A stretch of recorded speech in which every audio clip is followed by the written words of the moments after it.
Match हुआ, ज़बरदस्त हुआ। हालांकि दोनों कंट्रीज देख रहे थे कि उनकी टीम जीते, लेकिन जिस प्रकार से पाकिस्तान खेले और भारत हारा, तो ये देखा गया है कि सोशल मीडिया पर मोहम्मद शमी जो बॉलर है भारत के, उनके ऊपर काफ़ी टिप्पणियाँ की गई है। तो आप भी जो है स्पोर्ट्समैन थे, क्रिकेटर थे, तो इसको कैसे देखते हैं आप? देखिए, जहाँ तक मेरी बात है, मैं तो ये कहा था कि ये मैच ही नहीं खेलना चाहिए हमको पाकिस्तान से, क्योंकि हमारे सिपाही कश्मीर में मर रहे हैं और उनकी हत्या का कारण पड़ोसी देश से आने वाले टेररिस्ट हैं। मैं तो ओपनली कहा था सरकार से।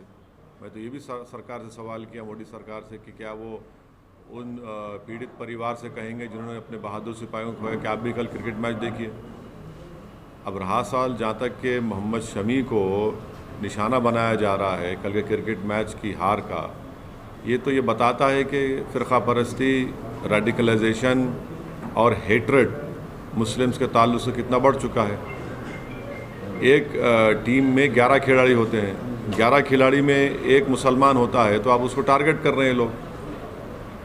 भाई, खेल में तो जीत हार होती है ना, कोई टीम जीतती है, कोई हारती है। तो इसमें एक मोहम्मद शमी को टारगेट करना ये बताता है कि हेट्रेड, रेडिकलाइजेशन और कम्युनलाइजेशन कितना बढ़ चुका है और कौन फैला रहा है इसको। ये तो जवाब देना पड़ेगा। क्या बीजेपी की सरकार कंडेम करेंगी उन लोगों को जो आज एक 11 में से एक प्लेयर को जो सोशल मीडिया पे उसको ट्रोल किया जा रहा है, उसको अनाप शनाप उसके बारे में बकवास बका जा रहा है? ये शर्म की बात है, अफसोस की बात है।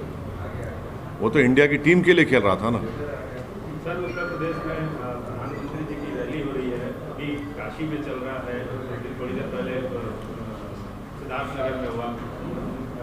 मेडिकल सुविधाओं को लेकर काफ़ी बात करी जा रही है, कई चीज़ों का उद्घाटन कर रहे हैं।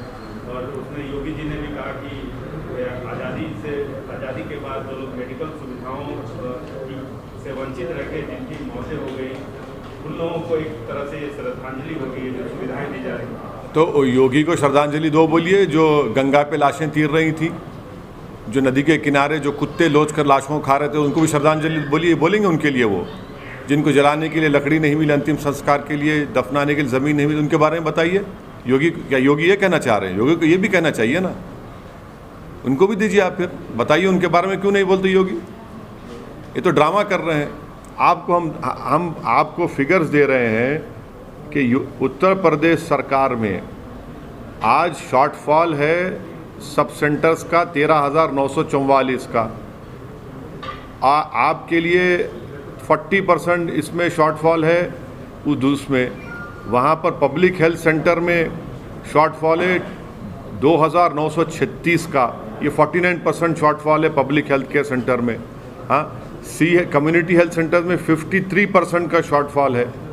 जो number of specialist community health centre में ना, इसमें 84% का शॉर्टफॉल है। और क्या प्रधानमंत्री इस बात को भी झूठ कहेंगे कि उन्हीं की सरकार ने 22 नवंबर 2019 को पार्लियामेंट को ये जवाब देकर बताया कि उत्तर प्रदेश में 3,165 सीट्स वैकेंट हैं डॉक्टर्स के। ये जवाब में दिया था। आपने कहा था कि सैंक्शन स्ट्रेंथ 4,509 है उत्तर प्रदेश में प्राइमरी हेल्थ केयर सेंटर में, और जिसमें से डेफिसिट जो बता रहे हैं कितना, प्रधानमंत्री खुद कह दे, बता दें उस बारे में। और दूसरी बात यह है कि उत्तर प्रदेश में सिर्फ 6% हाउस होल्ड, उसमें से आदमी हेल्थ स्कीम और हेल्थ इंश्योरेंस में कवर्ड है। तीसरा, क्या ये भी झूठ है कि इस साल जून 2021 तक उत्तर प्रदेश में सिर्फ 975 लोगों का ट्रीटमेंट हुआ आयुष्मान भारत में, और टेस्ट जो हुए सिर्फ 1,530 के करीब। कौन सी बात कर रहे हैं? जवाब पार्लियामेंट में एक दे रहे हैं और बोल रहे हैं एक भाषण में अपने।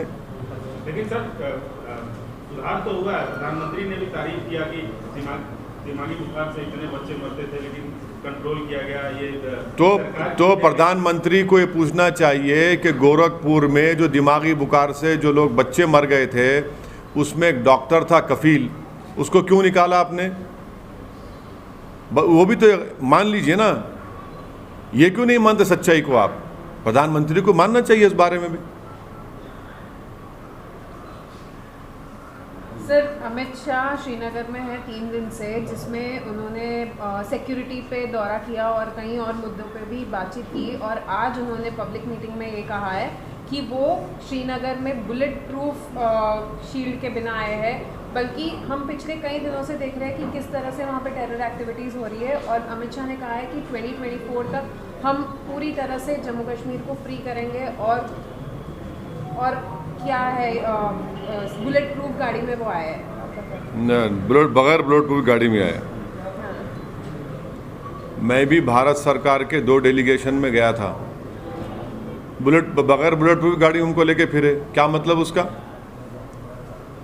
जब मनमोहन सिंह की सरकार थी, हम एक डेलीगेशन में हम गए थे, और फिर दूसरा डेलीगेशन जब बीजेपी की सरकार थी, जिसमें लेट अरुण जेटली साहब और लेट सुषमा स्वराज भी थी, हम लोग गए तो बगैर बुलेट प्रूफ गाड़ी में फिरे। भाई, क्या ये बात सच नहीं है कि पिछले दिनों में 25 से ज़्यादा सिविलियंस की मौत हो गई है? पूंछ में एक सिविलियन को क्रॉस फायर में मर गया।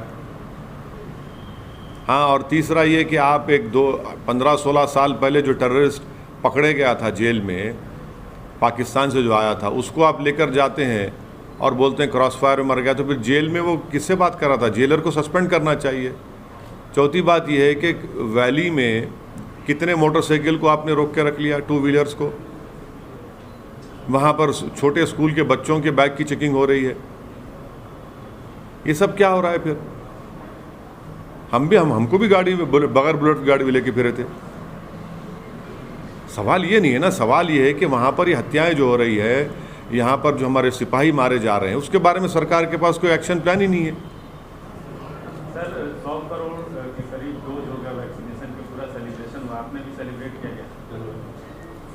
देखिए, चीन ने 200 करोड़ वैक्सीनेशन लगा दिया चीन में, और वो किया उन्होंने सितंबर में। भारत में 100 करोड़ यकीनन वैक्सीनेशन लगाए गए हैं। कितने भारतीयों को लगाए डबल डोज? सिर्फ 31%। और फिर यही मोदी सरकार ने कहा था कि 31 दिसंबर 2021 तक सबको डोज लग जाएगा, 2 डोज लग जाएंगे। उस वक्त के जो इंफॉर्मेशन ब्रॉडकास्टिंग मिनिस्टर थे, उन्होंने पब्लिकली सरकार की तरफ से स्टेटमेंट दिया, तो भी झूठ साबित हुआ। क्या आप 2 महीने में इतने इंजेक्शन लगा पाए, वैक्सीनेशन लगा पाएंगे? नहीं लगा पाएंगे। अगर यही रफ्तार चली तो आइंदा साल 22 मार्च अप्रैल तक 2 डोज लगेंगे लोगों को, पूरी जनता को।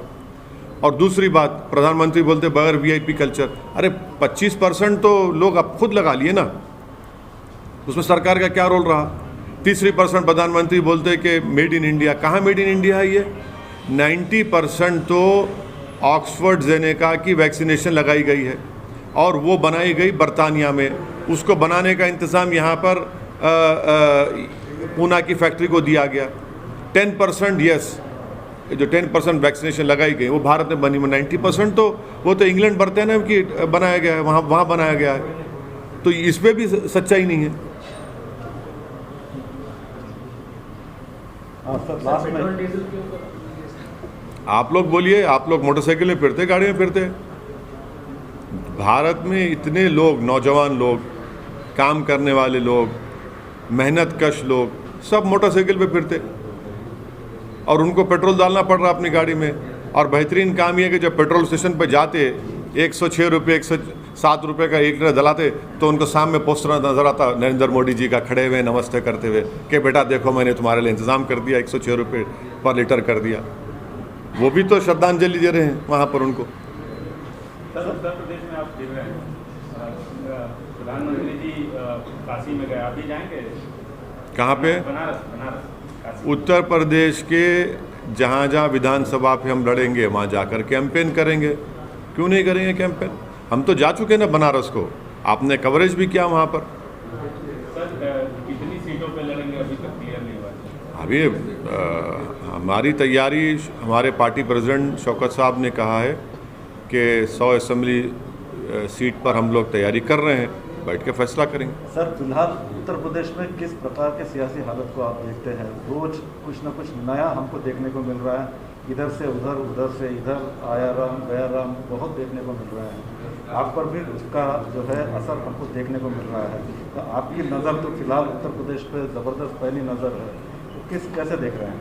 हम अपने रास्ते पे सीधा चल रहे हैं, हमारा रास्ता सीधा है, हम उस पर चल रहे हैं, सिरात मुस्तकीम का रास्ता है, उस पर हम चल रहे हैं बराबर।